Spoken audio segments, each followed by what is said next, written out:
I am Amanda Yulee. I come from 826 Michigan. And a few things you should know about me. First of all, our space is right around the corner here in Ann Arbor, our Ann Arbor spot. Writing and tutoring center for young people, and also a robot store. We also work in Ypsilanti, and I just came from our space that we're building in Detroit. So we are expanding all the time. We are taking an 1895 produce warehouse in the Eastern Market neighborhood of Detroit, and we are turning it into a writing and tutoring center and robot store, which we're excited about. Thank you. So we can't wait. Something else you should know about me before we get started is some of you will laugh and some of you will cry, but I am not really a tech person. I don't really know what I'm doing here. You know, like I'm glad to be here. I'm excited. It's the first time I'm in a conference, but it's not really my comfort zone. So I am fortunate to work with people that help me do things like use Google, which is hard for me, and my iPhone is a challenge that I ask for help with all the time. So I'm going to dive right in. My talk is homework help and robot revenue. We're going to start with homework because we always start with homework. The fun stuff is later. 2 homework assignments for today. I have one and you have one. Yours is more fun. Mine is going to be, I'm going to demonstrate to you why I'm here, right? Why a person who needs to call somebody else on a landline to use my iPhone is here talking to a tech conference. But yours is going to be good. I want you to imagine with me for a minute. I think one of the best ways to imagine things is to close your eyes. You don't have to do that if you are uncomfortable closing your eyes. You're going to see me pacing up and down the stage for a few minutes. But just close your eyes.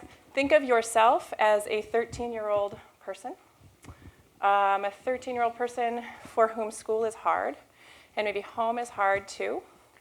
Maybe home is hard because your family lives in poverty, or maybe because the language that you're speaking at home is not the language you're speaking in your classroom, or any number of reasons. Could be 100 different things.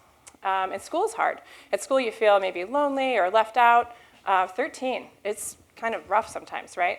You have one of those days where you go to first hour and it sort of feels beyond you. It feels like you got to figure this one out. And you know you will, and you'll figure it out. And then you go to second hour, and it's like the same thing. It's harder, feeling sort of more behind. On and on and on. 4 o'clock comes. You are a 13-year-old with some problems. You feel kind of desperate. You feel kind of alone. You feel like you need help. It's that low feeling of just worry and who's going to help me. I told you your assignment was fun, right? Like, is everybody having fun now that you have this bad feeling? So you can open your eyes, but hang on to that feeling. If I fail to conjure that feeling in you somehow, think about the feeling that I have sometimes too, which is that same struggle, right? That who's going to help me, what am I going to do kind of feeling. Adults have it. I'm volunteering by saying I have it too, and I bet many, many of you do as well. So hang on to that. We're going to come back to it. But first we're going back to my assignment, which is, why am I here? I might be here because I run a robot store. So that's sort of in the realm, right, of the tech world. We don't do, but it's not quite the same as the tech world, right? So we don't sell robotics. We don't do robotic stuff. You need a robot lunchbox, kitchen timer, any kind of toy. We're good for that. This guy, one of our best sellers, he's a pencil sharpener. You put the pencil in, you crank it, you're winding up the wind-up toy, so he walks. You have a sharp pencil, $8 later. It's like the greatest thing that's ever happened. And then it's right around the corner, as I just said, if you're interested. And then we have designers do projects for us. This is our Keep Grammar Complicated poster. It's promoting the robot revolution, which is sure to come soon. So the robot store, this is a real thing. Like all the tutoring and nonprofit stuff, that's a real thing too. But the robot store is a very real thing that we do.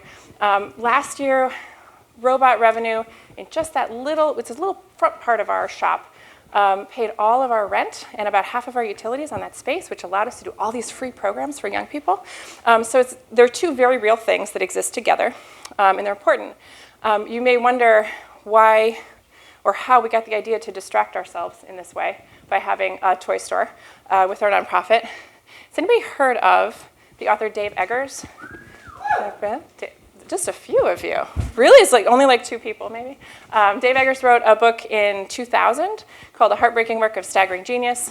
When it did well, he wanted to make his neighborhood better. So he was working in the Mission District in San Francisco, and he saw all these editors, writers, young professionals hadn't really launched their careers or their family lives yet, so they had a little time. In the same neighborhood, there are all these other people, families, a lot of single-parent-led families, a lot of kids who could really benefit from that little bit of time. So his thought was, let's get the adults who have time, the kids who need time, and put them together in the same room. The room he chose is at 826 Valencia Street. It's a lovely spot. And in typical kind of idealistic fashion, charged forth with the idea that this is where it was going to be, and also charged forth with the idea that if a kid needs help, the last thing we need to do is add some stigma to that, right? The last thing we need to do is put on the door the remedial tutoring center for San Franciscans, right? That doesn't help. If go back to that feeling in your heart, like you don't really want to go there after school. But he signed the papers. He filed with the IRS to just call it 826 Valencia, this very neutral thing, the address, and then discovered it was zoned for retail. He didn't want to do a retail store. He wanted to do the tutoring thing, the getting kids and adults together. But out of necessity, he opened the Bay Area's first and still only Pirate Supply store.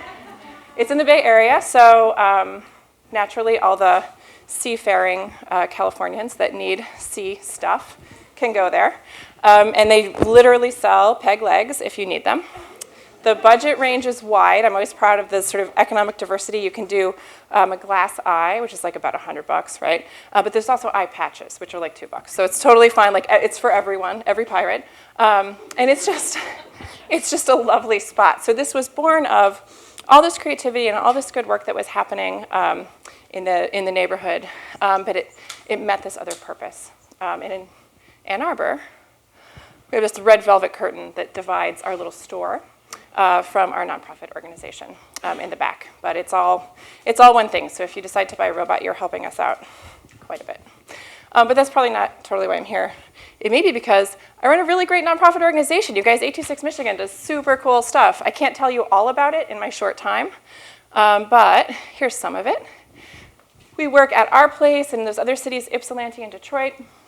We rally lots and lots of volunteers who are adults to help young people in our communities. Everything we do is free. We work in classrooms, in libraries, whole range of creative programs. Some of it's homework help, some of it is creative writing. Lots of it is publishing books, which makes people happy. Makes me happy too. And I think, if you look at just the numbers, here's just like the data side of, this is like the only data slide, don't worry. 3,664 school-age students served in 3 cities. That's a lot of young people. And when you look at all the volunteers that give time to us, it's over 20,000 hours a year, which is huge. Last year we raised over $1 million just for this Detroit expansion stuff that I told you about. And it works. So we ask students and parents and volunteers how they feel. I'm not getting the rum. Was there rum up here last time? I think there was. I'm just getting water before I go on. We ask our participants how it's going. We ask our students before, at the beginning of the school year, and then we ask them at the end of the year if they like writing. And it always goes up. So we know that it's working. And other people tell us it's working. Where does this go? Here we go. So we have this wonderful benefit of great media attention, a number of awards. We were named one of the Crain's Detroit Business Best Managed Nonprofits a couple years ago. Our founder, Dave Eggers, won the TED Prize a number of years back for this work. So we know it's working. We know it makes a difference for people. But first of all, it's not why I'm here. It's not what makes me most proud of our work. And I certainly don't think it's why I'm on the stage, but it's certainly not why I'm here in the world. I think I'm here for this stuff. This is so important, and I think when I look at this picture, or pictures like it, I see a conversation, right? I see people talking to people, which is of such vast importance. It's this thing that fills me with great hope and joy about the world. To me, this is like an icon. This is a symbol or a marker for just infinite possibility. It just really is true.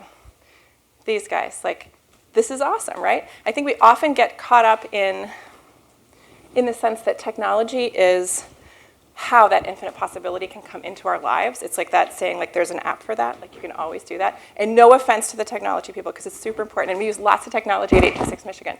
But there's always a limit, and like with, I'm always out of storage on my iPhone. I've referenced this before. Like there's always a problem or a thing. I couldn't get Wi-Fi in the green room earlier, I wanted to. But this, there's no limit, right? This is like, goes on forever and ever, and it's good stuff, and it's people connecting. And I really believe in it, and I really think it motivates all of us, all of those volunteers who give 20,000 hours and everybody else. So I have been in this job for 10 years, and I'm an impatient person normally, so I think it's fair to say that if I had been just selling robots for 10 years, or if I had just been even like trying to raise up our evaluation numbers or serve more students or whatever, for 10 years I'd be bored, I'd be super bored. But I don't just do that, I get to facilitate a million conversations like this a year, and I just think that they are of utmost importance. This is a student, this young woman was an Ypsilanti High School student in a class for English language learners. We worked in her classroom. We published a book of their writing. Her family is from Mexico, so English was new to her in her classroom. She obviously had an awesome teacher that helped her get better at it, and now here she is. This is 3 years later after we published her. She's working with Daniel, who's one of our students in Detroit, and his family is from Mexico, and he needs help with his writing, and she came back to help him. So this interaction is part of a book that I'm going to tell you a little bit more about in a minute. But that's infinite possibility right there, like to me. That is the message that we send to our students, that new things are possible. So here's my quick technology tools for a person like me. And I actually think it's really powerful. Pencil and paper, it's this primitive thing you can do for yourselves, you guys. I love it. You have no idea. It's so good. If you haven't done it lately, spend just a little time. Time. Quiet hour. Like, when's the last time you had an hour where there was no internet, there was nobody talking to you? And I love music, but no, like nothing, just quiet, just yourself, just your thoughts. Stuff gets done. And then don't forget that like another person, another interface with you is essential, right? It's how we reflect and it's how we see ourselves. And that's all the stuff that 826 Michigan does. What I'm interested in, and what I wonder if you're interested in, is what it all adds up to. Like, what does it mean when we facilitate all these conversations? I think they're important, but how do we know they are? There's a saying that writers have that I think even non-writers know, that is, you show, don't tell in your writing, right? You don't say it. And so at 826 Michigan, you don't walk in the door and people are like, anything is possible, you guys, right? It's not like that. We show it, and we show it. So here's our storefront, which I referenced before. Everybody that walks in the store, well, half the people say, they mutter, is what they do. They say, only in Ann Arbor would this work, and this is like this weird thing that you guys are able to do. And then we get a chance to explain that we're actually more than just a robot store. But every other person that comes in with this sense of curiosity and wonder, this sense of interest, and like, what are you really, like, what's really going on? What's behind the red curtain? And that's exactly how we want our students to feel. Like, that's exactly how we want them to see the world. So we're showing the public this face. And in a similar way, that's how we fundraise. I don't have any slides of it, but that's how we do our events. We do, like every other nonprofit, we do dinners, we do this and that. But I'm deeply against the silent auction, the rubber chicken, the whole thing. Like, we just don't do it because it's just no fun, right? So we make it fun. We show our donors that things can be different and fun. And so we do it a million ways. We've got, mostly how we do it is this like listening and laughing stuff, which I just love. You guys are probably sick of these slides of like an adult and a kid talking, but that's what it's about. I'm not sick of them. I'm still going. Does anybody here, I don't know how many of you are Ann Arborites? A lot. Who knows the Violin Monster? Make some noise if you know the Violin Monster. So we had this idea. We thought we were very smart. We had this idea that the Violin Monster, who's a good guy, with and without the mask, we know him, he's one of our volunteers. We thought we'll invite him in to one of our field trips with second grade students, and we'll see how it goes. We thought, what is your prediction? If you have a room full of 7-year-olds and you bring the Violin Monster in, Freak out. Who said freak out? What? Yeah, what else? Like, my term is I thought they would go bananas. Like, I thought this is going to be amazing.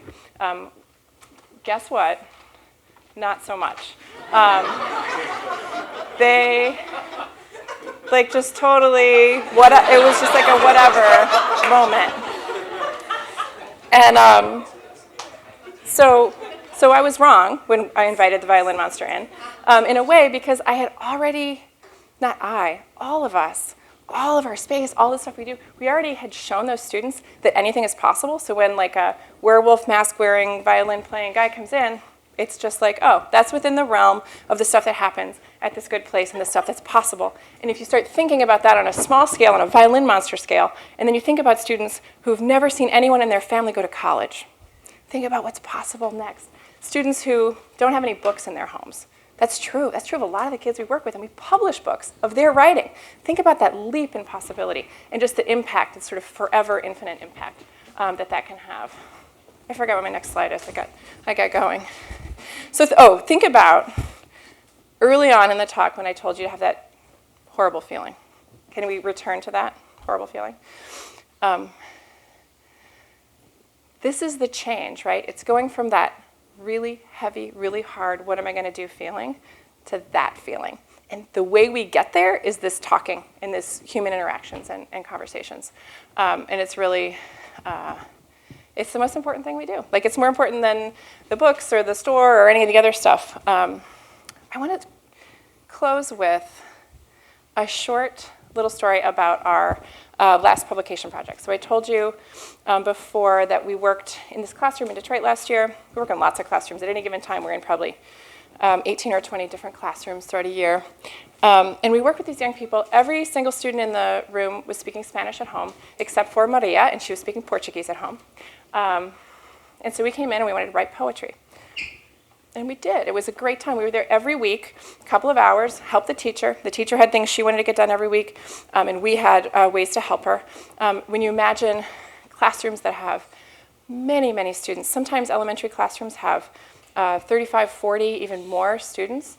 We were in a middle school classroom last year that had 13-year-olds, back to 13-year-olds, 49 13-year-olds in one classroom. Guess what we do? We send our adult volunteers into those rooms and help lower the student-teacher ratio and make it work, make a better, more productive experience through that human interaction, right? So we're in this classroom. These were fourth grade students in Detroit, mostly English language learners. We wrote poetry all year. We did the first time we've ever done this, we translated the work, right? So the work was written sometimes in English, sometimes in Spanish, but we translated it to the other way so that the book appears totally in both languages. And it's a lovely book. It's called Rare Air. And I want you to, this is the last time I'll ask you to just think of that heavy, heavy feeling that you had.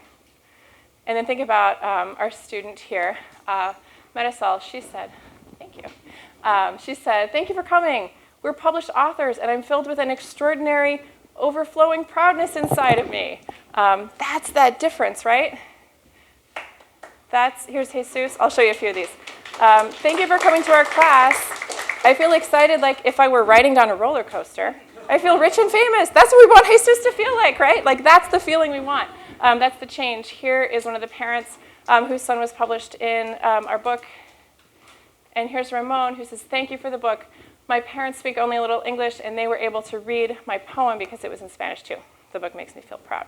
That's the stuff. So that is the whole thing that we do, and it's talking to people. It's this stuff, which I love, and I can't get enough of it. I could keep showing you slides of that all afternoon if I had it. But hopefully I have shown you something a little bit non-tech that means something to you. Thank you so much for your time.